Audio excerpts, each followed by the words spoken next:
Following video is brought to you by the Boston Sports Entertainment Network. Please consider liking and subscribing for more Boston sports content. The red, white, and blue. I can't lose with the red, white, and blue. My whole crew is the red, white, and blue. I represent the stars and stripes. I am a patriot, a true American. I am a champion, yes, and that's on everything. I will protect my home. I will defend, fighting tooth and nail to the bitter end. I don't play to lose, nah, I play to win. Rain, sleet, or snow in the wingland. What? Let me say it again. I play to win. What it is tradition. I'm in the game, playing like Brady. 10 soldiers deep in the field, no Navy. Riding for my soldiers and they riding for me. No matter where I touch down, it's a TD. 2 hands up, yep. Field goal.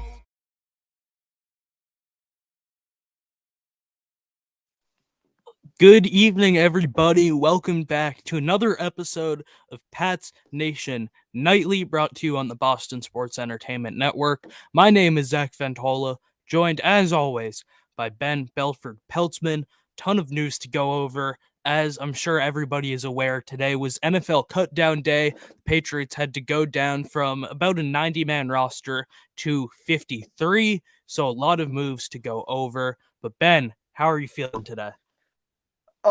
It's been a long day. Another long day. As you just said, the Patriots made 22 moves today. So there's a lot happening, and I expect a lot more moves to happen tomorrow. The team is at 53 players, but it is highly, highly doubtful those will be the same 53 players on Tuesday of next week, when that's kind of the real 53-man roster. Whoever is on the team on Tuesday, as Pat's Cap noted on Twitter, they would get paid for week 1. Starting off with kind of the most noticeable, or kind of some of the most noticeable points, roster transactions that happened today. First, there were 3 players who got moved to the reserve PUP list. Physical, unable to perform list, and they can be brought back right after 4 games. Those are wide receiver Kendrick Bourne, guard Cole Strange, and newly acquired linebacker Sione Takitaki, who played for the Browns previously. So those 3 players are out for the first 4 games, and they did not count against the Patriots' 53-man roster limit. They're going to stay with the Patriots. And then the Patriots can activate them when they start practicing in 4 weeks. Yeah, so none of those were really shockers to me. Cole Strange, it had been reported that he is expected to miss up to the first half of the season. I think Ian Rappaport reported that 2 months ago. And then Kendrick Bourne, while he was, I don't want to say expected to be good to go for the start of the season, there was the possibility that he would be. And then training camp comes around and he did not participate. And then Sione Takitaki, the final one, was also not a participant at training camp. Patriots signed him recently during this past year's free agency, and obviously don't love to see him not healthy. Hopefully he'll be back out there soon. He was I wouldn't say like a splash signing, but he was a somewhat significant one. And then 2 more moves four more moves for IR. We had 2 players go on season-ending IR, and those were Calvin Anderson and Armon Watts, both of whom were reported to be released by the Patriots.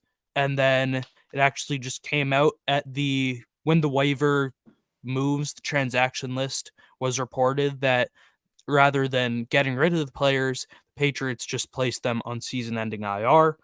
And then 2 players really quick. Just I wanted to add in, for those 2 players, Calvin Anderson and Armon Watts, to return back to the Patriots to have any chance of playing this season, they would have to be released via an injury settlement and then hopefully come back to the team. Continue. Correct. And then the 2 others who are placed on injured reserve, they will not have to be released by the Patriots. They can be back in 4 weeks at the minimum. and that was Christian Barmore, who, as we know, is dealing with blood clots, and Marte Mapu, who I don't know that his injury has been disclosed, but he has been not practicing for the entirety of training camp.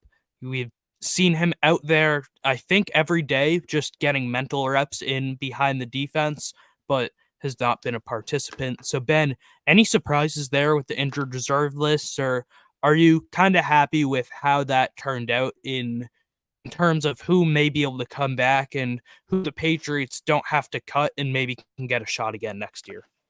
Yeah, definitely. I feel like all of those, the three players, Strange, Bourne, and Takitaki, all have a good chance of coming back. Bourne should be back. My guess is week 6 to week 8, somewhere in there, maybe a little more week 8. Again, the Patriots don't have their bye week till later in the season, Yep. unlike previous years. And then Cole Strange, that's a little more undisclosed, maybe the right word is. There's not as much information about his injury. There hasn't been a report since early in August. And then Sione Takitaki is still recovering and should be back in the middle of the season as well. And real And quick then yeah, on Cole Strange, he's a guy who, for the entirety of his NFL career so far, has been a guard for the Patriots, and I think has started every game that he's played in. I believe so. But Gerard Mayo said just a couple days ago that there is the possibility that the Patriots move Cole Strange to center and have him rotate in, or not rotate in, but rotate at practice as a center due to the Patriots' recent struggles with depth at that position. We've seen Nick Leverett there, who hasn't had a great time with his snaps. Jake Andrews is on season-ending injured reserve, so we'll see how that turns out if Cole Strange is back, but I just wanted to throw that in real quick because that could be a solution to the Patriots' depth problems at center. absolutely.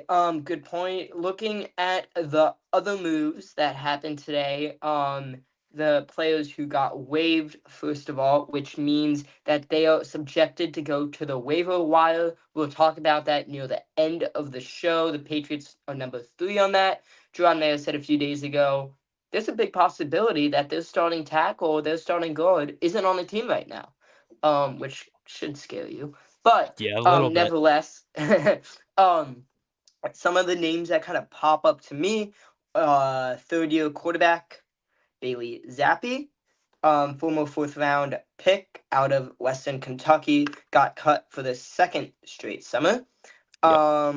He went 500 last year, and someone who I believe has a good chance of getting picked up from another team just because he had a lot of interest last summer, wanted to come back to New England, give it another chance. He kind of got that chance, didn't necessarily succeed with it, although it wasn't all entirely his fault.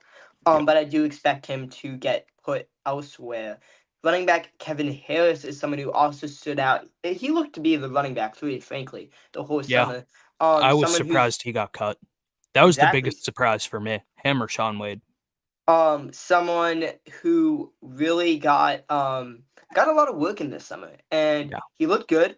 And maybe he's someone that the Patriots waived because they envision him getting back to the team, getting him back on the practice squad. But they ended up going with Michael Hasty, the former Jacksonville Jaguar running back, the veteran, for the third running back spot.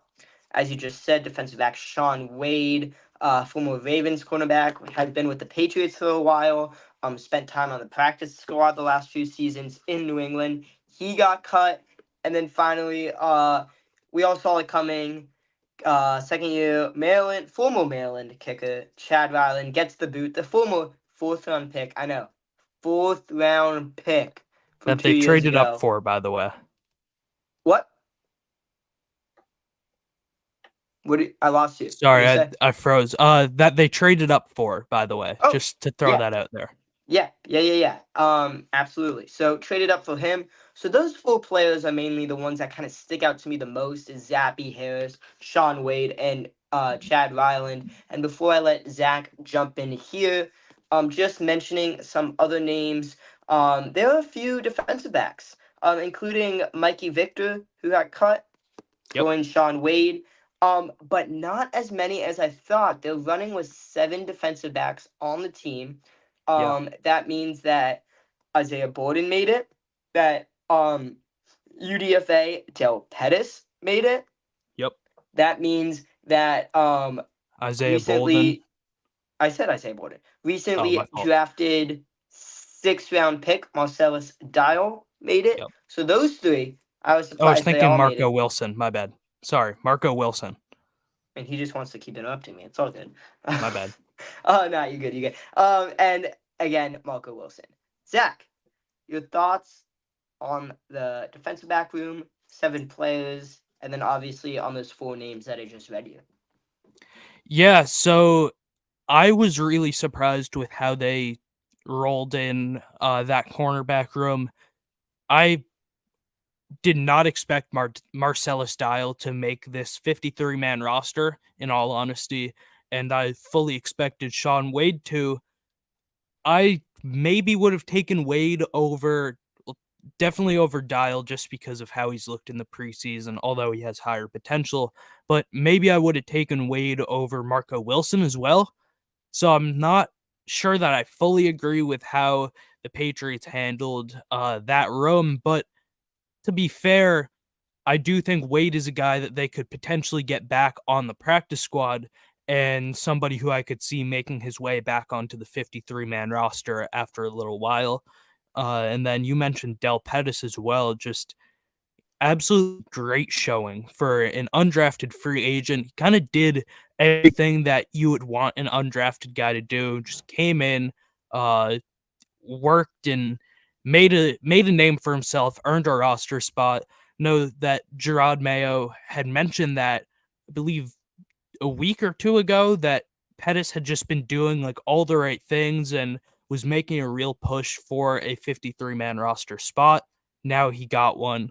It is the initial 53-man roster, so still some time for that to change over this next week or 2. But yeah, I would have probably tried to make room for Shaun Wade on this roster, but besides that, I do like how everything turned out. Yeah. I feel like there wasn't. I mean, we just mentioned the biggest players. There weren't that many other surprises that happened today. And the moves kind of represented what everyone saw in training camp. Reminder that on Thursday and Friday, I'll get to the question one sec. In Thursday and Friday, practice squads will start to be formed kind of after this initial waiver wire kind of happens. Right after you start seeing players sign back to the practice squad. I know a bunch of players who got released today are interested in coming back to the Patriots practice squad if they don't get signed to the 53-man elsewhere. And there's also going to be lots of interest for several players who got cut today by the Patriots, including running back Terrell Jennings, who led the Patriots in rushing yards across the summer in training camp. Mhm. I also know there is interest, like we said, for Bailey Zappi. He is definitely going to get some interest around the league. And then someone who might be under the radar is Sam Roberts, defensive tackle. Yeah. I've heard he might get looked at from around the league, and he is not so sure. Or I shouldn't say he's not. It's not. He's not so sure that I wouldn't be so sure if he comes back to the practice squad. There you go. Zach, your thoughts? I was surprised to see Roberts as one of the guys who was let go yesterday. I thought that he would be one of the people who gets let go like today, later in the day, but instead, again, he was let go yesterday, and he's a guy who's been pretty good for the Patriots on the practice squad and has had some good looks in the preseason, but now that as you're saying, could see him potentially get an opportunity on a different 53-man roster or a different practice squad. Want to bring up a question in the chat from Ken. Did the Zappi and Ryland cuts come as a surprise, or were they expected? I don't know that they were a surprise. Zappi was not a surprise to me. Ryland was a little bit more, but it seemed like Sly had taken control over that starting kicker job over these past couple of weeks. What I want to ask you, Ben, because you're the one who broke the Chad Ryland news and was also reporting that the Patriots were potentially shopping him to see if he would get traded, or if a team would, if they could find a suitor for him in a trade. Do you think Ryland is a guy who they could potentially bring back on the practice squad, or do you think that he will sign elsewhere? There was definitely interest at some point about trading Chad Ryland, as I Mhm. reported, and I mean, there's also interest with trading a lot of these players, right? Like Yeah. the last thing these teams want to do is cut away one of these guys. There's Yeah. always going to be interest to trade them. Now, some is more than others. Some is taken more serious than others. They call more teams about some players than others, right? But there's always going to be trade interest. These Elliot Wolf doesn't want to cut 50, not 50, don't want to cut 30. 37 guys. Yeah. He wants to find 37 trades, kind of, right? Mhm.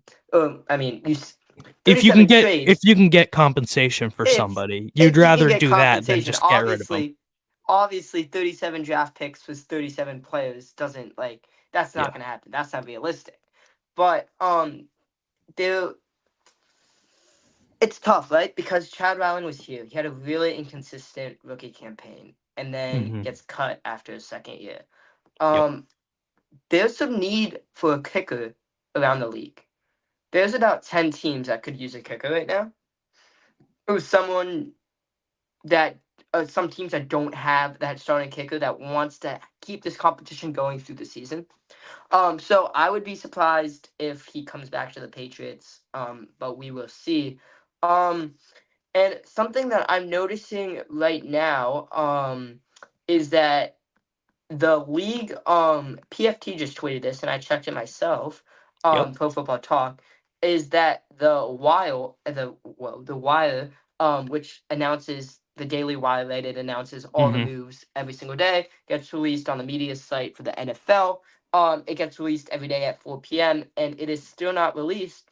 And something a little interesting is that the Ravens, the Giants, and the Buccaneers, um, no one knows their full rosters yet because none of their reporters have been able to find anything. The team isn't obligated to share anything. So just something to watch in the next few Interesting. hours as it gets released is that the Ravens, Giants, and Buccaneers still have a few more. Well, the only obligation for these teams is they have to let the league know by 4 p.m. today. There's nothing else they have to do. They don't have to announce it to Yeah. Twitter. They don't have to announce it to the public. So there are definitely players on the Ravens, Giants, and Buccaneers who could benefit the Patriots. Those bubble players, if they were released, offensive tackles, a tight end, etc. So just to keep an eye on that. This is a good reminder. If you have any questions, please put them in the chat. We will answer any question that you guys give us. Transitioning just a little bit here. So tomorrow, as we mentioned, the Patriots are gonna start really looking at the players who've been released and see if they would be a good fit for the team, especially on the offensive line and especially at tackle. I am mentioning Carlos Los Talk Pats put out a great tweet earlier of kind of some positions that positions and players the Patriots could benefit from. So I'll kind of go through just a few of them. There's someone before I start. There's someone from the Titans who was released. Yep. I was just pulling up the name because somebody asked in the Instagram chat, "Are there any players who are now on the market you are interested in the Patriots bringing in?" So I've spent the last minute trying to remember that name. It is. I'm probably going to butcher the pronunciation, but Garon Christian, Titans veteran offensive tackle who made 9 starts in 9 games last season with the Browns. And as we know, Scott Peters, the Patriots offensive line coach, was with the Browns last season, as well as Patriots offensive coordinator Alex Van Pelt. So I would not be shocked to see the Patriots make a push for Christian as a potential starter or backup offensive tackle, because he wasn't really released because he's a bad player. It's just that the Titans drafted J.C. Latham and have a pretty deep group at that position, so he is a pretty viable player for that spot. Yeah, completely agree. I was gonna say that same name. Someone Josh Ball with the Cowboys is someone I also really, really like. Yep. Alec Lindstrom is a longtime center for the Rams. His name may sound familiar there. Some wide receivers that you guys may know: Noah Brown from the Texans, Donovan Peoples-Jones from the Lions, and then Terrace Marshall from the Panthers. Although that wide receiver room is already at 7 players, with Kayshon Boutte making the team, Jalen Reagor making the team. I'd kind of be surprised if they go wide receiver there, unless they have plans to cut one of those players I just mentioned. And that's Could kind of also how. Yeah. another name to watch out for. I would expect the Patriots to, for the most part, roll into the season with the current skill position grouping that they have, but possibly Dwayne Eskridge, who is also released. He's a good returner, pretty good receiver, could potentially be a replacement for Jalen Reagor if they like him more. So that's also another name that I would like to bring up. Then another question from the chat from Patriots 3 regarding Garon Christian, or I'm not going to be able to pronounce it right, but regarding Christian, the former Titans and Browns offensive tackle, said he's not on waivers though. So do you think the fact that he will likely be a starter will drive him here over other places? I do think there is that chance, and also the fact that he has experience with Scott Peters and Alex Van Pelt. I don't think that hurts the Patriots' chances. He'd be able to come in here in a pretty familiar situation and scheme. And again, he would be fighting for a starting job. So I do think that the Patriots would be a good fit for him. And because of that, he could end up landing in New England. Absolutely. So kind of wrapping up our show here. As we mentioned earlier, we will be live again tomorrow. Again, this is sort of a quicker show, but we're trying to put them out as nightly as possible here. We kind of went over the cuts, and then tomorrow we will do more of a future outlook on these position groups, what to expect, and then obviously going over any waiver claims that the team has made. With that being said, make sure again you follow Zach. Another question. I had to put it up before we end. I answered that. I said no. Yeah. No, you're right. Yeah. My bad. I'll put it back.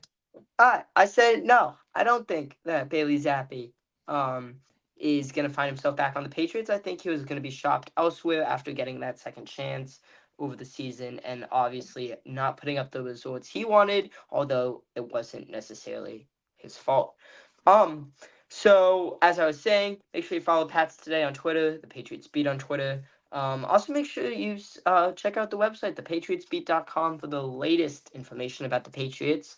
Real quick, the Ravens did just make their announce their final roster cuts, and it does include Patriots legend Malik Cunningham. So just want to throw that out there. That's what I was waiting for. Okay. There it is. Anthony Miller. And okay, that's how we're going to end our show, with the possibility of quarterback, wide receiver Malik Cunningham coming back to the Patriots. Till next time, it's been Ben Belford-Peltzman. Zach Ventola signing off. We'll talk to you. We'll be back live tomorrow. Thank you all for listening. We'll see you next time.